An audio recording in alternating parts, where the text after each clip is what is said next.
Mi esposo me usó como cajero automático durante 6 años, mientras su hijo me trataba como basura. Pero cuando el mocoso destrozó mi carro, exploté y les solté toda la verdad que nunca vieron venir.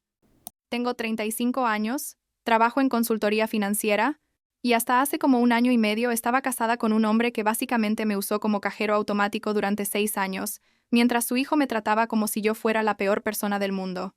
La cosa terminó cuando ese mocoso destrozó mi carro, y yo básicamente exploté y le solté toda la verdad en la cara. Pero ya llegaremos a eso.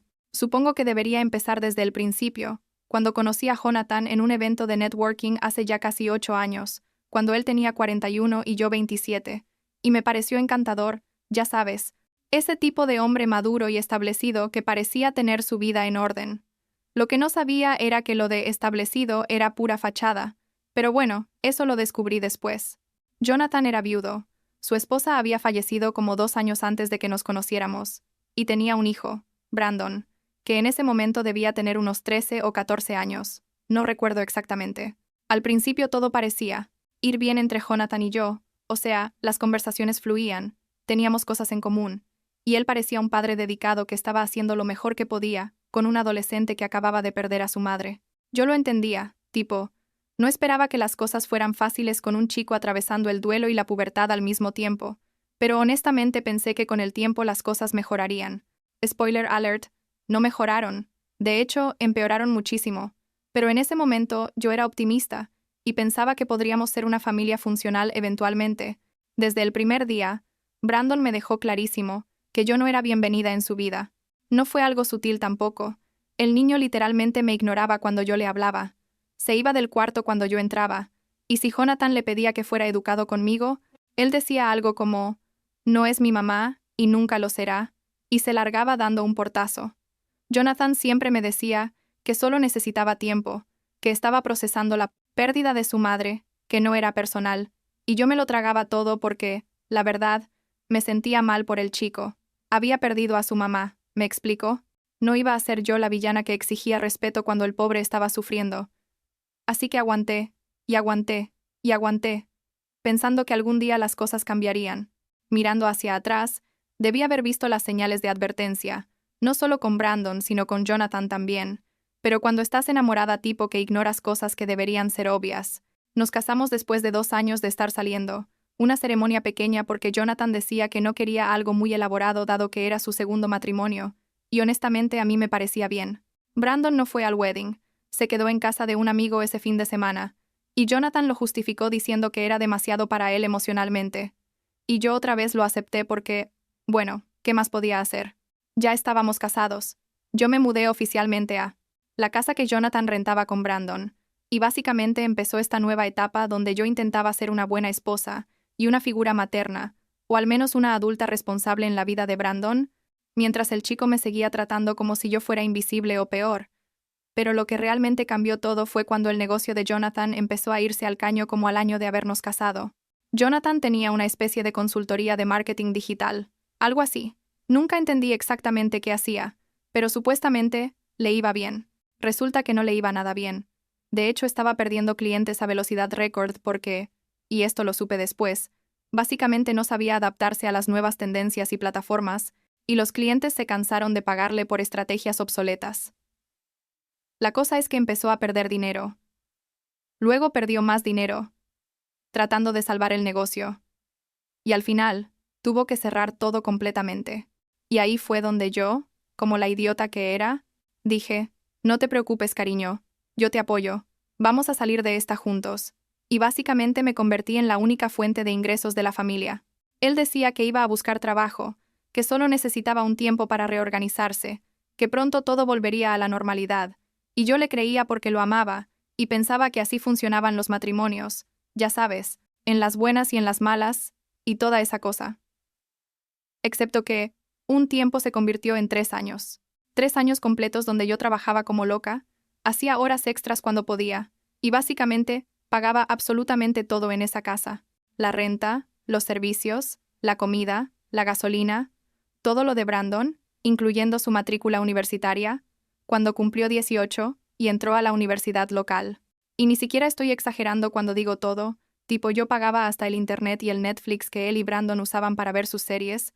Jonathan decía que estaba buscando trabajo, pero honestamente no sé qué tanto buscaba, porque la mayor parte del tiempo lo veía en casa viendo tutoriales en YouTube sobre cómo reinventarse profesionalmente o leyendo libros de desarrollo personal que, spoiler, no lo desarrollaron nada. Y mientras tanto Brandon seguía tratándome como basura, solo que ahora con más creatividad porque ya era un adulto joven con acceso a redes sociales y toda la actitud del mundo. Me ignoraba olímpicamente cuando llegaba a casa, dejaba sus platos sucios en el fregadero para que yo los lavara, cosa que eventualmente dejé de hacer, y se acumulaban ahí por días hasta que Jonathan los lavaba. Ponía música a volumen altísimo a propósito cuando yo estaba en llamadas de trabajo, y básicamente hacía todo lo posible por hacerme sentir incómoda en lo que supuestamente era mi propia casa. ¿Y Jonathan qué hacía Jonathan? Nada, absolutamente nada. Solo decía que Brandon estaba pasando por una etapa difícil de ajuste a la universidad y que yo debería ser más paciente. La cosa escaló cuando Brandon empezó a escuchar las discusiones que Jonathan y yo teníamos sobre dinero. Yo no quería pelear frente a él, pero a veces era inevitable porque la situación financiera me estaba matando, literal. Estaba usando mis ahorros personales para mantener a flote la casa, y yo necesitaba que Jonathan entendiera la urgencia de la situación. En una de esas discusiones, como 6 meses antes de que todo explotara definitivamente, yo le estaba diciendo a Jonathan que necesitaba que aceptara cualquier trabajo. No podía seguir esperando la posición perfecta, y Brandon debió escuchar algo porque después de eso empezó a decirme cosas. No directamente, eso habría sido demasiado obvio, sino tipo comentarios pasivo-agresivos como «Qué bueno que hay gente que se casa por amor y no por dinero, ¿verdad?» O «Mi mamá nunca le habría presionado a mi papá así», o «Mi favorito personal, las cazafortunas siempre terminan mostrando su verdadera cara. ¿Puedes creerlo?» Ese mocoso que no pagaba ni un centavo de nada, cuya matrícula de la universidad yo estaba pagando completita, me llamaba cazafortunas. Y lo peor es que Jonathan lo escuchaba y no decía nada, o decía algo súper débil como «Brandon, no hables así», pero sin ninguna convicción real, ya sabes, solo por cumplir. Yo llegué a un punto donde básicamente evitaba estar en la casa. Cuando Brandon estaba ahí, me quedaba más tiempo en la oficina o salía con mis amigas. Las pocas que todavía me hablaban porque honestamente había descuidado muchas relaciones, por dedicarme a mantener ese matrimonio a flote, cualquier cosa para no tener que lidiar con la hostilidad constante. Y entonces llegamos al incidente del carro. Esto pasó hace como 1 año y medio, un martes en la mañana, y yo tenía una reunión súper importante con un cliente potencial, de esas reuniones que pueden cambiar tu año financiero completo si las manejas bien. Mi carro era un Mazda CX-5 del 2019. No era nuevo, pero estaba en excelente estado, y yo lo cuidaba como si fuera mi bebé porque, la verdad, era una de las pocas cosas que realmente sentía mías en ese punto de mi vida. Esa mañana me levanté temprano para prepararme bien. Me arreglé, preparé todos mis documentos, y cuando salgo de la casa resulta que mi carro no está. No está en el garage, no está en la calle, simplemente no está. Entro a la casa completamente confundida y le pregunto a Jonathan si vio mi carro, y él me dice, tan casual como si estuviera comentando el clima, que Brandon lo tomó prestado porque necesitaba ir a no sé dónde con unos amigos. Y yo, ¿sabes lo que se siente cuando te hierve la sangre instantáneamente?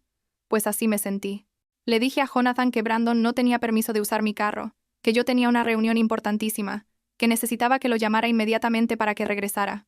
Jonathan llamó a Brandon, pero el muy cretino no contestaba el teléfono, obviamente. Tuve que cancelar mi reunión, o sea, llamar al cliente y explicarle que tenía una emergencia familiar, lo cual fue humillante, y probablemente me costó ese contrato que tanto necesitaba. Me quedé en casa furiosa, esperando a que Brandon regresara, y cuando finalmente llegó, tipo a las 3 de la tarde, el carro tenía un abolladón gigante en el lado del conductor, y el espejo retrovisor estaba completamente destrozado. Brandon entró a la casa como si nada, ni siquiera se disculpó, solo dijo algo como «Tuve un accidente pero estoy bien», y se fue directo a su cuarto. Yo lo seguí, completamente fuera de mí, y le grité que cómo se atrevía a tomar mi carro sin permiso, que había destruido algo que era importante para mí, que por su culpa había perdido una reunión crucial. Y él, ¿sabes qué me dijo? Me dijo, no es para tanto, tienes seguro, ¿no? Eso es para lo que sirve el dinero que tanto te gusta acumular. En ese momento algo dentro de mí se rompió. Literalmente sentí como si algo físicamente se partiera en mi pecho. Y antes de que pudiera pensarlo 2 veces le di una cachetada. No fue fuerte, tipo solo fue un golpe rápido con la mano abierta, pero el sonido resonó en toda la habitación, y nos quedamos los dos congelados mirándonos. Y entonces, con una voz que ni yo reconocí porque estaba tan llena de rabia acumulada de 6 años, le dije todo, todo. Le dije que yo había pagado cada centavo de todo en esa casa durante 3 años, que su padre no tenía un peso, que su matrícula universitaria la pagaba yo completa, que la comida que comía, la ropa que usaba, el techo bajo el cual dormía, todo, absolutamente todo, salía de mi sueldo. Le dije que él no tenía ningún derecho de llamarme cazafortunas, cuando yo era literalmente la única razón por la cual él y su padre no estaban viviendo en la calle. Le dije que su madre estaría avergonzada de ver en qué tipo de persona malagradecida se había convertido. Eso último probablemente fue demasiado. Lejos, lo admito. Pero estaba tan enojada que las palabras solo salían sin filtro. Brandon se quedó pálido, completamente blanco, y Jonathan llegó corriendo porque había escuchado los gritos. Me preguntó qué estaba pasando, y yo le dije todo lo que acababa de decirle a Brandon, y agregué que estaba harta, que no iba a seguir siendo tratada como basura en mi propia casa mientras mantenía financieramente a 2 adultos que no me respetaban. Agarré mi bolso, metí algunas cosas básicas en una maleta, y me fui. No sabía a dónde exactamente, solo sabía que no podía estar ni un minuto más en esa casa. Terminé en un hotel cerca del aeropuerto, uno de esos hoteles genéricos donde te dan desayuno continental incluido, y ahí me quedé llorando en la cama por horas pensando en cómo había llegado a ese punto. A la mañana siguiente, empecé a recibir mensajes. Primero de Jonathan, disculpándose, diciendo que no sabía que yo me sentía así. Mentira, habíamos tenido 1000 conversaciones sobre esto, que podíamos arreglarlo, que volviera a casa para hablar. Luego Brandon también empezó a mandar mensajes, diciendo que sentía mucho lo del carro, que no sabía que yo estaba pagando todo, que había malentendido la situación. Y yo los leía, y solo podía pensar en lo conveniente que era que ahora sí querían disculparse, ahora que se daban cuenta de que su fuente de dinero se había ido. No era arrepentimiento real, era pánico financiero. ¿Me explico? Me quedé en el hotel como una semana, usando ese tiempo para realmente pensar en lo que quería hacer. Llamé a mi hermano Nicholas, que siempre había sido mi persona de confianza para todo, y le conté toda la situación. Él se enojó muchísimo. Tipo me dijo que debía haberle contado antes, que él habría ido a sacar mis cosas de esa casa hace años, y me ofreció su sofá mientras decidía qué hacer. Pero yo ya sabía qué hacer. La verdad es que lo supe desde el momento en que salí de esa casa. Busqué en internet abogados de divorcio en la zona, y contraté a una, Margaret Sullivan, que tenía muy buenas referencias y parecía no andar con tonterías. Le expliqué toda mi situación, y ella inmediatamente me dijo que yo tenía un caso sólido para recuperar el dinero que había invertido en mantener a Jonathan y Brandon durante esos 3 años. Mientras tanto, Jonathan no paraba de mandar mensajes rogando que volviéramos a hablar, que él iba a cambiar, que había empezado a aplicar a trabajos en serio, que hablaría con Brandon sobre su actitud.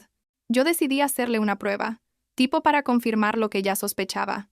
Le dije que consideraría volver si él aceptaba cortar contacto con Brandon hasta que el chico aprendiera a respetarme. No era una propuesta seria, obvio, pero quería ver qué elegiría. Y él dudó. Como por 2 días completos no me respondió. Y cuando finalmente lo hizo me dijo que no podía hacer eso, que Brandon era su hijo y que tenía que encontrar una manera de que funcionáramos todos juntos. Y ahí tuve mi respuesta definitiva. ¿Sabes? Ni siquiera después de todo lo que había pasado yo era su prioridad. Aquí es donde las cosas se pusieron un poco turbias de mi parte. Lo admito. Tomé screenshots de toda esa conversación donde Jonathan básicamente admitía que elegiría a Brandon sobre mí, y se los mandé a Brandon con un mensaje que decía algo como: «Esto es lo que tu padre realmente piensa sobre mantener nuestra familia unida». Quería que Brandon viera que Jonathan estaba dispuesto a sacrificarlo para recuperar su billetera ambulante, básicamente. Brandon me respondió con una sarta de insultos, pero después supe, porque una amiga en común me contó, que él confrontó a Jonathan y terminó yéndose de la casa también. Se fue a vivir con un amigo porque se sintió traicionado por su padre. Parte de mí se sintió mal por meter cizaña así, pero otra parte, la parte que había aguantado 6 años de maltrato, sintió una satisfacción oscura al verlos a los dos sufrir las consecuencias de cómo me habían tratado. Los papeles del divorcio se los hicieron llegar a Jonathan como un mes después de que yo me fui, y él los contestó básicamente peleando todo. Margaret había pedido una compensación financiera, basada en cálculos de cuánto había gastado yo en mantener la casa durante esos 3 años. Y Jonathan argumentó que eso era ridículo, que yo había contribuido como esposa, pero que no podía ahora cobrarle por haber cumplido mis obligaciones matrimoniales. ¿Puedes creer el descaro? El tipo que no había trabajado en 3 años diciéndome que yo solo había cumplido mis obligaciones. Margaret me dijo que esperara eso, que era típico que la parte que sabía que iba a perder tratara de minimizar su deuda, pero que teníamos buenos registros bancarios que probaban todo. Tuvimos una sesión de mediación donde básicamente Jonathan y su abogado, uno que claramente estaba cobrando baratísimo, porque era malísimo, trataron de negociar una cantidad menor. Yo me mantuve firme, con Margaret a mi lado explicando punto por punto cada gasto que yo había cubierto, mostrando extractos bancarios, recibos, todo. Jonathan se veía miserable ahí sentado, y honestamente no sentí ninguna pena por él. Quizás debería haberla sentido, tipo, habíamos estado casados 6 años, pero todo lo que podía pensar era en todas las veces que él había permitido que Brandon me tratara mal, todas las veces que me había prometido buscar trabajo y no lo había hecho, todas las veces que me había hecho sentir que yo era el problema por presionarlo, cuando simplemente estaba pidiendo el mínimo de responsabilidad. El proceso de divorcio tomó como 7 meses en total, porque Jonathan seguía poniendo trabas y tratando de alargar todo, esperando que yo me cansara y aceptara menos dinero. Pero yo tenía a Margaret, que era una bulldog legal, y no se dejaba intimidar por nada ni nadie, y además tenía a Nicholas, quien me dejó quedarme en su apartamento todo ese tiempo sin cobrarme renta, lo cual fue un salvavidas porque entre los gastos legales y ya no tener que mantener a 2 adultos inútiles, por fin podía empezar a reconstruir mis ahorros. Durante esos meses, básicamente no tuve contacto con Jonathan excepto a través de abogados, y con Brandon cero contacto, aunque supe por ahí que él había vuelto con su padre después de un par de meses porque, sorpresa, sorpresa, vivir independientemente cuesta dinero y él no tenía ninguno. Finalmente, el divorcio se finalizó. Jonathan tuvo que aceptar un acuerdo donde me pagaba una cantidad que, si bien no era todo lo que yo había gastado porque el juez consideró algunos gastos como mutuos, y por lo tanto no reembolsables, al menos cubría una buena parte de lo que había invertido en mantenerlo durante esos 3 años. También tuve que pagar por los daños de mi carro porque resultó que el seguro no cubría conductores no autorizados, así que eso fue como $3,000, que básicamente Brandon me costó. Pero bueno, lo consideré como el precio de mi libertad. Vendí el carro después porque cada vez que lo veía me acordaba de todo ese desastre, y ya no quería esa carga emocional. Compré uno usado más barato y guardé la diferencia. Donde las cosas se pusieron feas otra vez fue en redes sociales. Como 2 meses después de que se finalizó el divorcio, Jonathan hizo un post enorme en Facebook, básicamente pintándome como la villana, diciendo que él había sido un esposo dedicado que había pasado por tiempos difíciles y que su esposa lo había abandonado cuando más la necesitaba, que me había llevado todo su dinero. ¿Cuál dinero? Si el tipo no tenía ni para pagar su propio abogado decente, y que yo había tratado de alejar a su hijo de él. Obvio no mencionó ninguna de las partes donde yo pagué todo durante años, o donde Brandon destrozó mi carro, o donde me trataron como basura en mi propia casa. Solo se pintó como la víctima perfecta, y yo como la bruja malvada. ¿Y sabes qué fue lo peor? Que mucha gente le creyó. Amigos mutuos que teníamos, gente que supuestamente me conocía, empezaron a mandarme mensajes preguntando ¿cómo pude hacerle eso a Jonathan?, llamándome interesada, diciendo que siempre sospecharon que yo solo estaba con él por dinero. Ironía máxima considerando que él no tenía dinero, y yo estaba manteniendo la casa. Algunos hasta me bloquearon sin siquiera preguntarme mi versión de la historia. Margaret me aconsejó no responder públicamente, que no alimentara el drama, pero fue difícil quedarme callada mientras mi reputación era destrozada por alguien que me debía literalmente miles de dólares. Terminé bloqueando a Jonathan, a Brandon y a cualquiera que comentara en ese post apoyándolo o criticándome.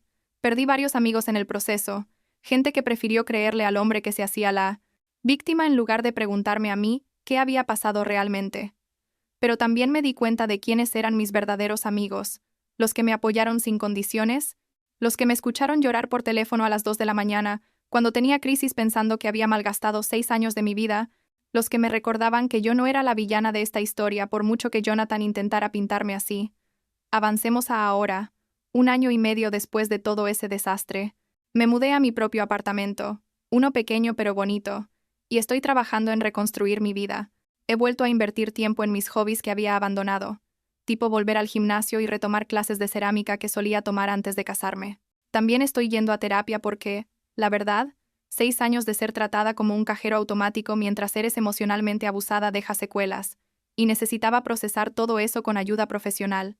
Mi terapeuta me ha ayudado a entender que no fue mi culpa haber creído en Jonathan, que es normal querer apoyar a tu pareja, pero que también necesito establecer mejores límites en el futuro para no terminar otra vez siendo explotada. En cuanto a Jonathan y Brandon, honestamente no sé mucho de ellos. Supe por Nicholas, quien tiene un amigo que conoce a alguien que los conoce, ya sabes cómo son las cadenas de chisme, que Jonathan finalmente consiguió trabajo en alguna empresa como supervisor de no sé qué, y que Brandon sigue en la universidad aunque ya no sé quién le paga la matrícula. Asumo que Jonathan ahora que tiene que hacerlo él mismo. Parte de mí siente curiosidad por saber si Brandon finalmente entendió la magnitud de lo que hicieron, si alguna vez se dio cuenta de cuánto sacrifiqué por ellos, pero otra parte de mí, la parte más sana, reconoce que no importa, no necesito su reconocimiento o sus disculpas para seguir adelante con mi vida. Y la semana pasada estaba organizando mis finanzas, y me di cuenta de que por primera vez en años mis ahorros están creciendo consistentemente. No tengo que preocuparme por si alcanza para pagar 2 matrículas universitarias o 3 personas viviendo con un solo sueldo. Puedo gastar mi dinero en mí misma sin sentirme culpable.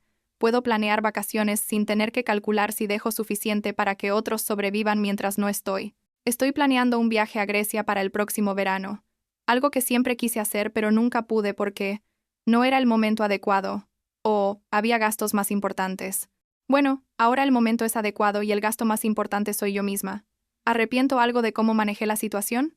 A veces pienso que debí haberme ido antes, que no debía aguantar tanto, que las señales estaban ahí desde el principio, cuando Brandon me rechazó, y Jonathan no hizo nada real para corregir esa situación.